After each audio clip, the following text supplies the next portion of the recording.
તાલુકાના પીપળિયા ગામનો દીકરો વિષ્ણુ વસાવાના સસરાનો મા અને ભાતૃઓને સૌથી પહેલા મારા વંદન. એ કદાચ પિતાએ આપેલા શ્રેષ્ઠ સંસ્કારો પૈકી ગણી શકાય. તો હું તમને આજે પિતા વિશે કંઈ કહેવા માંગુ છું. આપણે સૌ જાણીએ છીએ કે દરેક કવિઓ તેમજ લેખકોએ અને માતૃત્વને ઉપમા આપી છે, પણ ક્યારેય પિતા વિશે કોઈ ઉપમા આપવામાં આવી નથી કે તેના વિશે કોઈ લેખ લખવામાં આવ્યો નથી.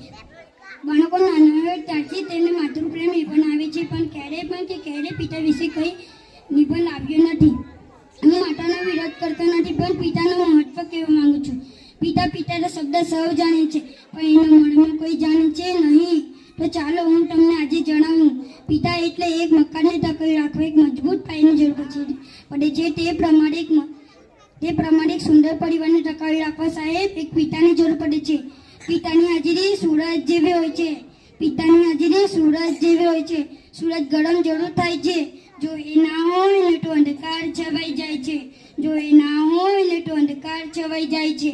ફક્ત હું તમને એટલું જ કહેવા માંગુ છું કે એકવાર કોઈક બાળક પાસેથી જાણતો જજો કે પોતાના પિતાને ગુમાવ્યા છે. પોતાના પિતાનો પ્રેમ નથી મળ્યો. જીવનમાં પિતાનું મૂલ્ય શું હોય છે? એક વાત છે સાહેબ, જ્યારે તું નાનો હતો, પાપા પગલી ભરતો હતો, ચાલતા પડી જતો, ત્યારે મનમાં એક જ વિચાર આવતો કે પપ્પા છે ને. જ્યારે તું સ્કૂલે જતો, છોડવા આવેલા પપ્પાને પાછો પડીને ટાટા કરતો, ત્યારે મનમાં એક જ વિચાર આવતો કે પપ્પા છે ને. જ્યારે તું મોટો થયો, કોલેજ જતો, ત્યારે મજૂર અનુભવતો, ત્યારે મનમાં એક જ વિચાર આવતો કે પપ્પા છે ને. પણ તારા લગ્ન બાદ તારી પત્ની કહેતી તારા પપ્પાને વૃદ્ધાશ્રમમાં મૂકતા તને એ વિચાર કેમ ના આવ્યો કે પપ્પા છે ને? બસ અહીં બેઠેલ તમને મારી એક જ વિનંતી છે કે તમારા માતા પિતાને ક્યારેય વૃદ્ધાશ્રમમાં ન મૂકતા, કેમ કે એ છે ને ત્યારે જે તમે છો, એના વગર તમારું કંઈ અસ્તિત્વ નથી. તેમ છતાં પણ તમારે જાણવું જોઈએ ને સાહેબ કે પપ્પા વગર તમારી ઓકાત શું છે.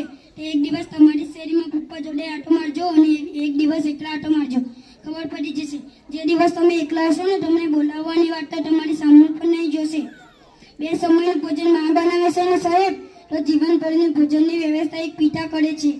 ક્યારેક આપણે પડી જઈએ કે ઠોકર વાગે ત્યારે આપણા મોંમાંથી ઓ માં એમ નીકળી જાય છે, પરંતુ ક્યારેક જો રસ્તો પાર કરતા ટ્રક આવીને અચાનક બ્રેક મારે તો આપણા મોંમાંથી ઓ બાપરે એમ નીકળી જાય છે. કેમ કે નાના સંકટો માટે માતા યાદ આવે છે, પરંતુ મોટા સંકટ આવે છે ને સાહેબ ત્યારે પિતા યાદ આવે છે. પણ હું એ કહેવા માંગુ છું કે મને મારા પપ્પા કરતાં શાંત વધારે ગમે છે.